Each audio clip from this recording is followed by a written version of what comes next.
सन 1 curriculum लागू करने की मांग वाली पीआईएल पे कोर्ट में सुनवाई हुई है। हमने ये मांग किया है कि राइट टू एजुकेशन एक्ट को बदल के राइट टू इक्वल एजुकेशन बनाया जाए और पूरे देश में सिलेबस कॉमन किया जाए। बंगाल वाला बंगाली में पढ़े, गुजरात वाला गुजराती में पढ़े, महाराष्ट्र वाला मराठी में पढ़े, तमिलनाडु वाला अपनी तमिल में पढ़े, लेकिन सिलेबस और करिकुलम एक समान होना चाहिए। फिजिक्स का, केमिस्ट्री का, मैथ का, जूलॉजी का, बॉटनी का, इंग्लिश का, हिंदी का, संस्कृत का, ये सारे सिलेबस कॉमन होने चाहिए पूरे देश में। और वो इसलिए जरूरी है क्योंकि सारे के सारे कॉम्पिटिटिव जो एग्जाम हो रहे हैं उनका पेपर एक हो रहा है।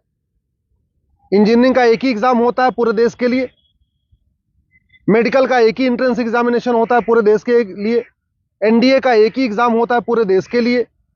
इसी तरीके से आईएएस का जो पेपर होता है वो सबके लिए कॉमन होता है, पीसीएस का पेपर सबके लिए कॉमन होता है, बैंक का पेपर सबके लिए कॉमन होता है, रेलवे का पेपर सबके लिए कॉमन होता है।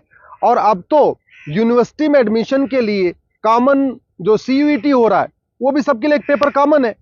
अब जब एंट्रेंस एग्जामिनेशन का पेपर एक है तो फिर अलग अलग सिलेबस क्यों पढ़ाया जा रहा है? सीबीएसई कुछ अलग पढ़ा रहा है, आईसीएसई कुछ अलग पढ़ा रहा है, यूपी बोर्ड अलग पढ़ा रहा है, बिहार बोर्ड अलग पढ़ा रहा है, बंगाल बोर्ड अलग पढ़ा रहा है। और सारी पढ़ाई करने के बाद जब बच्चा जाएगा एग्जाम देने, उसके लिए सबके लिए एक पेपर होगा।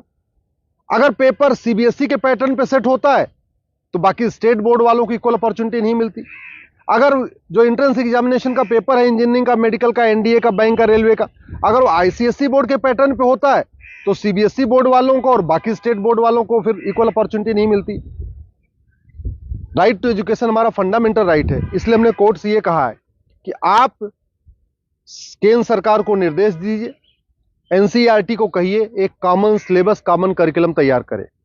आज की डेट में जो नवोदय स्कूल है वो पूरे देश में उसका सिलेबस कॉमन है, जो आपका केंद्रीय विद्यालय है उसका सिलेबस भी कॉमन है। और अगर आप बाहर देखिए, अमेरिका में यूनिफॉर्म एजुकेशन है, चाइना में यूनिफॉर्म एजुकेशन है, फ्रांस में यूनिफॉर्म एजुकेशन है, जापान में यूनिफॉर्म एजुकेशन है, सिंगापुर में यूनिफॉर्म एजुकेशन है, रसिया में यूनिफॉर्म एजुकेशन है, दुनिया के कई देशों में यूनिफॉर्म एजुकेशन होता है, यानी सिलेबस करिकुलम सबका कॉमन होता है।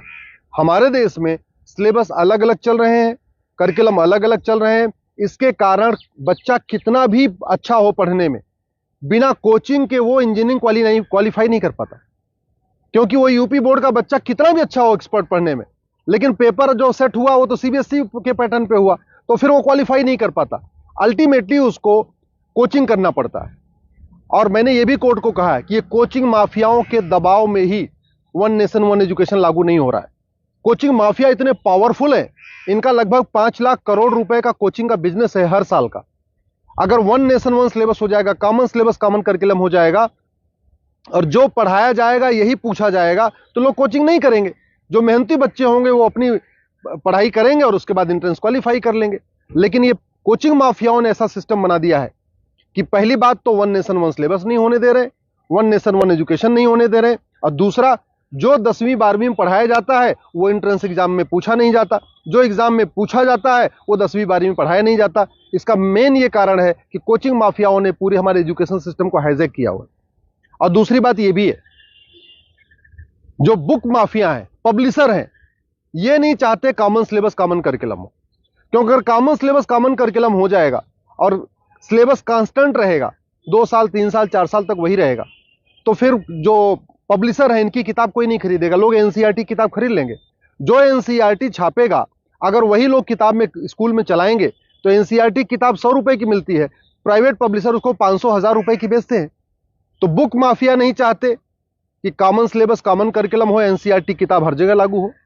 कोचिंग माफिया नहीं चाहते यूनिफॉर्म सिलेबस हो, यूनिफॉर्म करिकुलम हो, वन नेशन वन सिलेबस हो। और स्कूल माफिया नहीं चाहते कि one nation one education board हो।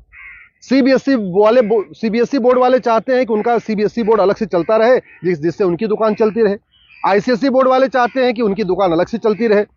तो इसलिए ना सीबीएसई बोर्ड वाले चाहते हैं one nation one syllabus, one nation one education board हो, ना आईसीएसई बोर्ड वाले चाहते हैं। और इसका नतीजा ये हो रहा है कि आम जनता, आम बच्चा पिस रहा है इस पूरे माफिया राज में।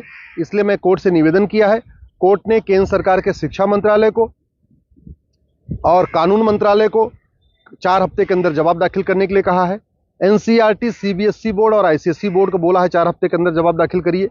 दिल्ली सरकार को भी बोला है कि आप भी अपना स्टैंड क्लियर करिए, आप क्या चाहते हैं, आप one nation one syllabus, one nation one curriculum चाहते हैं या नहीं चाहते, आप one nation one education board चाहते नहीं चाहते। और 4 हफ्ते के बाद जवाब आ जाएगा, फिर 11 दिसंबर को इसकी अगली सुनवाई होगी। मैं आप लोगों से निवेदन करता हूं, इस वीडियो को जन जन पहुंचाइए, इस वीडियो को घर घर पहुंचाइए। कॉमन सिलेबस होगा, कॉमन करिकुलम होगा तो सबको इक्वल अपॉर्चुनिटी मिलेगी। यूनिफॉर्म एजुकेशन से सबसे बड़ा फायदा होगा, जातिवाद खत्म होगा, क्लासेस खत्म होगी, भाषावाद खत्म होगा, क्षेत्रवाद भी खत्म होगा और जिहाद और मजहबी उन्माद भी खत्म होगा। यूनिफॉर्म सिलेबस होगा, मंत्री और संतरी के बच्चे की एक किताब होगी। यूनिफॉर्म सिलेबस का मतलब ये हुआ कि शिक्षक का बेटा और शिक्षा मंत्री का बेटा एक ही किताब पढ़ेगा। यूनिफॉर्म सिलेबस का मतलब क्लर्क का बेटा और कमिश्नर का बेटे की किताब एक होगी। यूनिफॉर्म सिलेबस का मतलब मजदूर के बेटे की किताब और मालिक के बेटे की किताब एक होगी। यूनिफॉर्म सिलेबस से वास्तव में भारत में समाजवाद आएगा। समान शिक्षा से ही भारत में शांति आएगी, समाज शिक्षा से ही भारत में समृद्धि आएगी, समान शिक्षा से ही वास्तव में भारत में समरसता आएगी। इसलिए मैं आपसे निवेदन करता हूं, समान शिक्षा की मांग करिए। समान नागरिक संहिता से 100 गुना ज्यादा जरूरी है समान शिक्षा। ये जो देश में आप देख रहे हैं ना, आतंकवादियों के समर्थन में रैली निकलती है, जिहादियों के पक्ष में लोग खड़े हो जाते हैं, युद्ध हो रहा है इजराइल में और रैली निकल रही आतंकवादियों के समर्थन में भारत में। ये क्यों? क्योंकि यहाँ मैकाले शिक्षा चल रहा है, मदरसा शिक्षा चल रहा है और मिशनरी शिक्षा चल रहा है। ये मैकाले शिक्षा खत्म होनी चाहिए, मिशनरी शिक्षा खत्म होनी चाहिए, मदरसा शिक्षा खत्म होनी चाहिए, सीबीएसई आईसीएसई बोर्ड खत्म होना चाहिए। केवल एक देश एक शिक्षा बोर्ड यानी भारतीय शिक्षा बोर्ड होना चाहिए और वन नेशन वन सिलेबस यानी पूरे देश का सिलेबस एक समान होना चाहिए। उसी से भारत में शांति होगी और समृद्धि होगी।